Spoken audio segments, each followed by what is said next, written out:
Okay, let me rephrase and say this. I overthought that you already learned partial fraction, but I don't think you have. Okay, so let me rephrase a little bit. Let me explain a little bit of the partial fraction. This form of the logistic differential equation, it needs partial fraction. So let me just illustrate to you what that means. I'm going to separate the left side because the right side is easy to antiderivative, but the left side giving you trouble. Look, I'm going to rewrite this L over Y times L minus Y. Look, let me illustrate it for you, okay? Use same variable for you. Here we go. Here we go. All right, here you have L over Y times L minus Y. There we go. I am going to rewrite this into two fractions. One has a denominator as y. The other one has a denominator as, okay, you see it, as L minus y. Okay, I make sure I see this. Good. Guys, see that? Okay, here we go. Because I need to see that. Good, good. All right, so what would be the two value A and B over here that add together give me L? Okay, so that's the technique right now I am going to solve for. What would be A and B? That look, if I work my magic on the right side, it should give me the same value for the left side. That is partial fraction. So now let me just erase this and solve this for you. What must be my value of A and B, because I need to separate that so I can antiderivative. I can really take integration. What is my A and B? Look right here. On left side, keep it there. Left side, y, L minus y, okay? On the right side right now, look at this, look at this.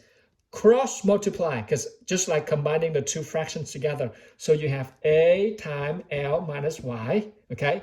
Add with B times y, and all over y times that. Y times L minus y. There we go. Now look, guys, look. For both quotients to be the same, first of all, you have the same denominator. That's what the idea, the concept, the powerful concept of partial fraction, to find the two values add together give you L. Now ask yourself, so what is the value for A and B? That once you plug in, you will have them add together give you L. So look, I'm going to do distributive in, okay? Got it? So that right there is what? A times L is AL. A times negative y is negative AY. So look right here. A times L is AL. A times negative y is negative AY. There we go. Okay, you see it? Now, this is what we call guess and check. That's what it is, partial fraction. Yeah, look right here. What must be the value for A and B that, look, what must be the value for A and B? A and B right here are constants. You are now doing what is called mental math game, okay? What must be the value for A and B that you have the same as L? What must be? Look, ooh, I see y right here, I see y right here, and plus b, negative a. So if A is 1 and B is 1, whoa, the y is gone. So there we go. Bingo, bingo, bingo. I mean, that's the mental math. You can do other choices, but I picked this choice. If A is 1, B is 1, plug it in, plug it in. If A is 1, then 1 times L is L. Negative 1 times y is negative y, plus 1y. So this is, if A is 1, B is 1, this is gone. And this is just L right here. Whoa. So you see right there, oh, it works. If A is 1 and B is 1, together we got that right there. So now you will see, oh, I see, Mr. Deng. So this guy right now can be written as a partial fraction, which is right now 1 over y plus what? 1 is A. B is what?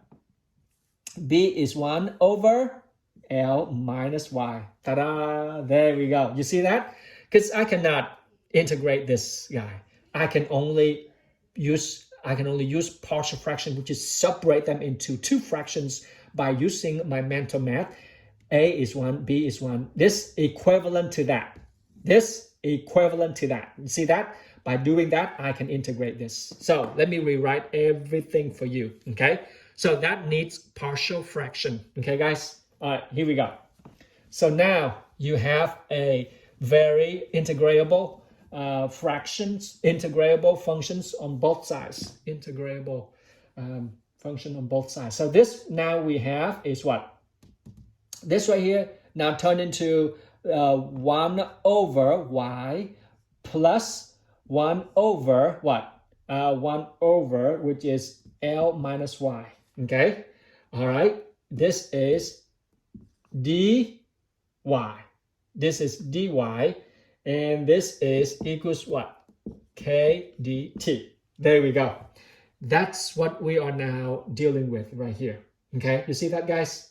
All right. So now to solve for y, what do? I integrate both sides. There we go. And integrate that, what you got over here? Part by part, you will got ln y, okay? Plus, ooh, careful. This with a negative. So plus with a negative. There we go. ln of y, L minus y. There we go. Okay? Careful, guys. Okay?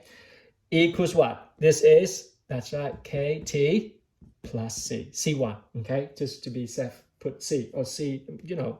Now, you get the idea. Now look, you look at right here. ln minus, this is turned into negative. Okay? That's minus right there. Guys, look. Using the property, remember, a minus b, and that's the quotient of a over b. You see it? A over b, okay?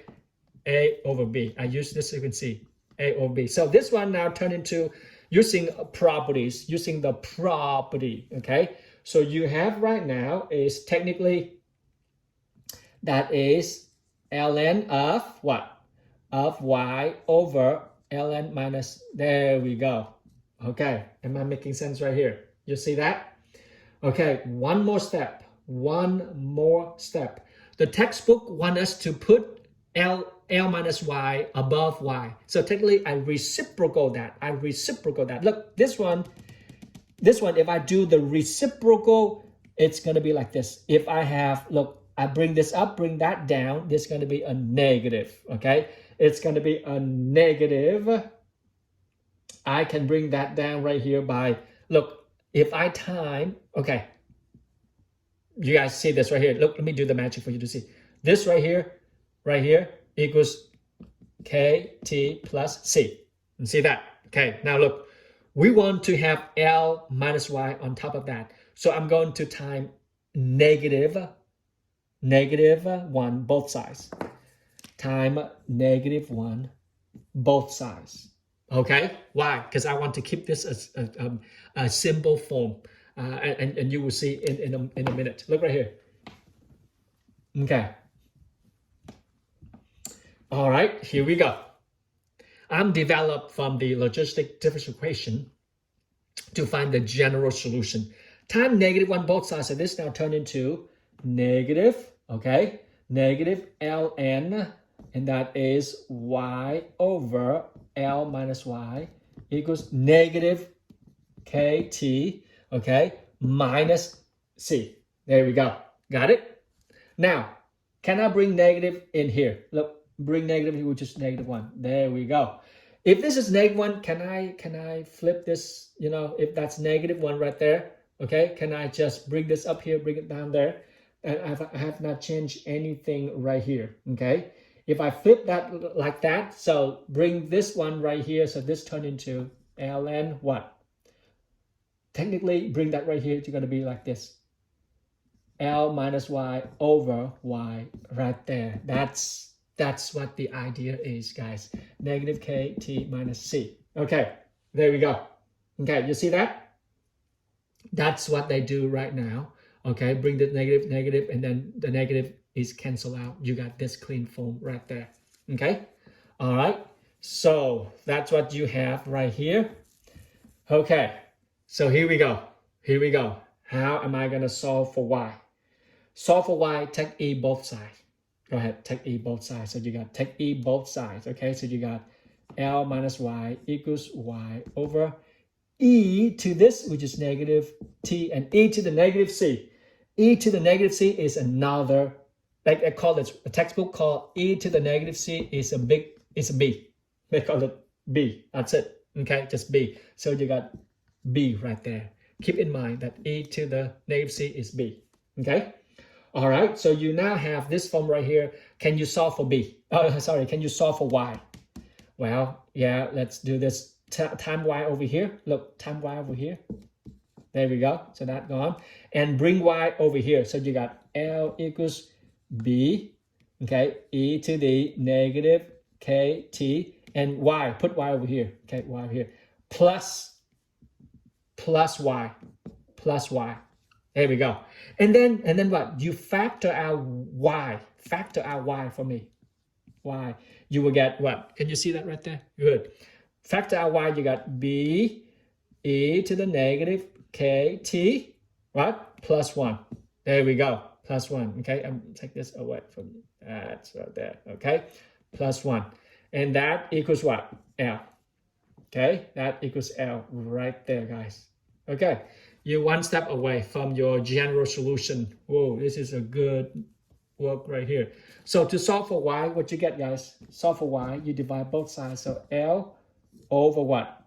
B, E, negative KT plus 1. Ladies and gentlemen, with the fact that B is e to the negative c. Ladies and gentlemen, we got it. We got it, man. We got it right there. This is the general solution of the logistic differential equation with this form right there. Keep this in mind. We're going to solve on example. We're going to solve this in example 10, and we conclude 6.3. You guys are good to go. Here we go. All right, here we go. We are going to finish 6.3 example, and keep this in mind, okay? This is our general solution. All right. Okay, so look, to solve this solution, we need to know what is K, what is B, okay? Because L is the limit number they will provide us. Look with me at example 10.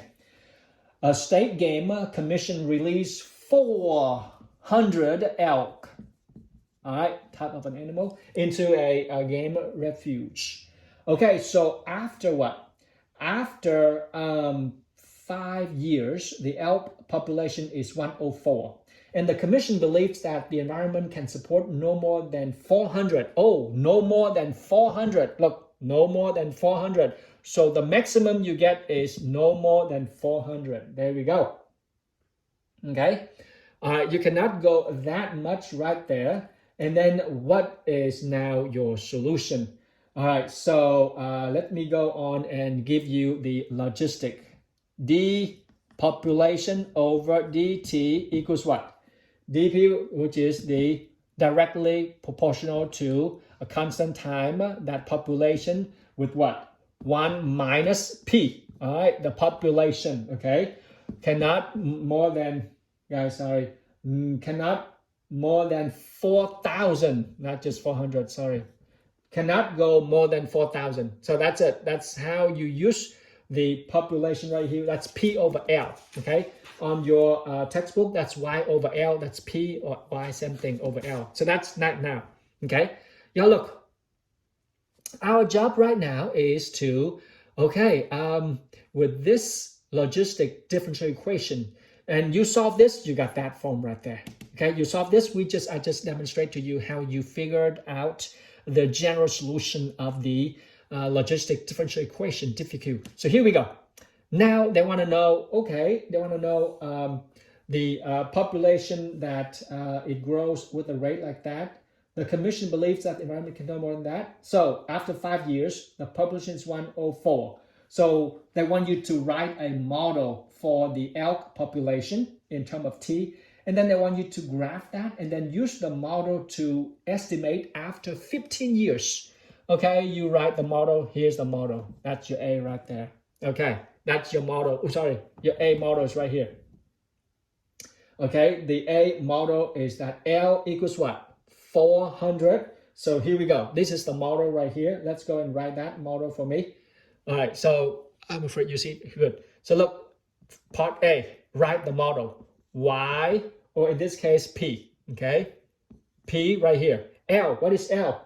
L is 4,000. You cannot go beyond that. So L is 4,000.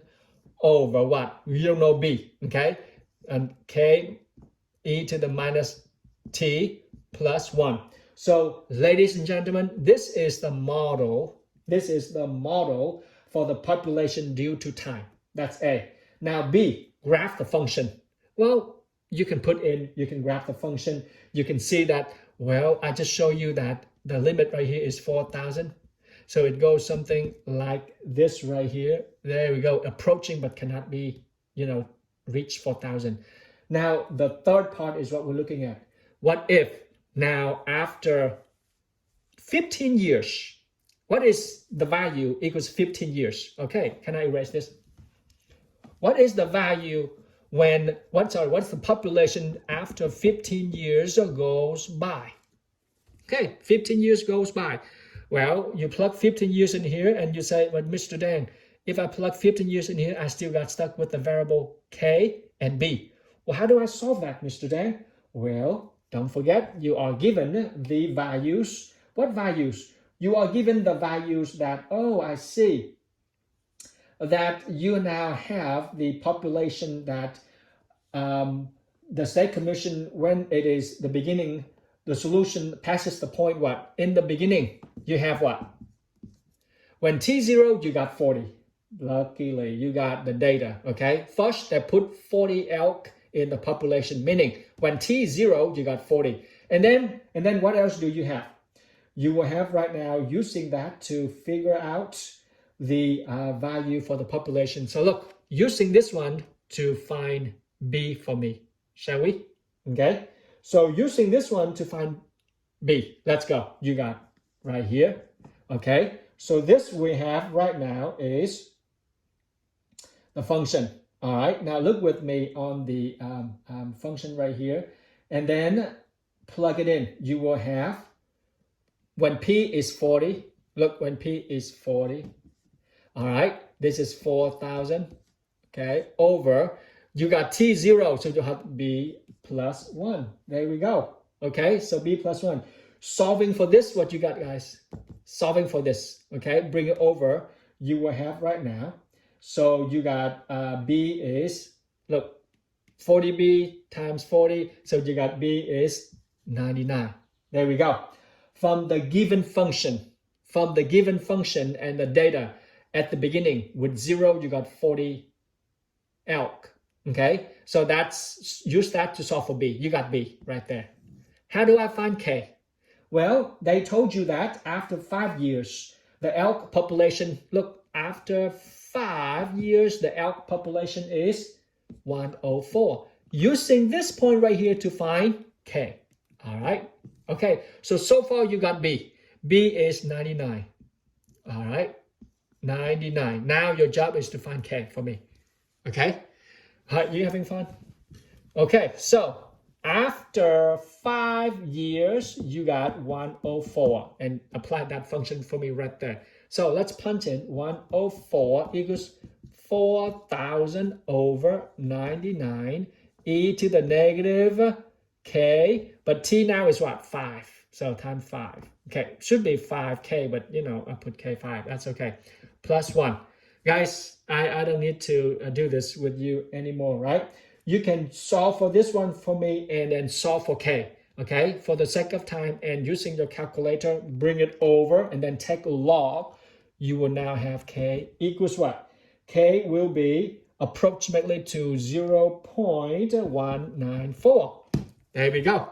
Using this, solve for that, you got K. K is 0.9.4. Now you got what you need. 0.194 T. So that's right there. Okay, put 1 over here so you can see. There you go. Okay, guys, we have everything now we need. That's it. Now you have the general solution, which is P equals 4,000 over 99 e negative 0.194 T plus 1. Now, if T is 15 years, plug 15 in. What you got? Plug 15 in, you will have what is right now about 626 elk. Okay, make sense? Now, that's C. part B, sorry, the last part is D. The last part D, they ask, okay, what if the time runs, what if you keep going with the time going and going and going? What if t years now go into infinite?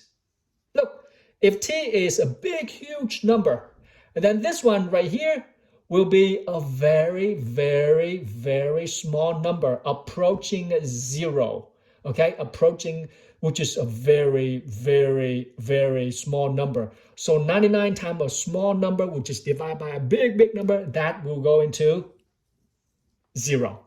Got it?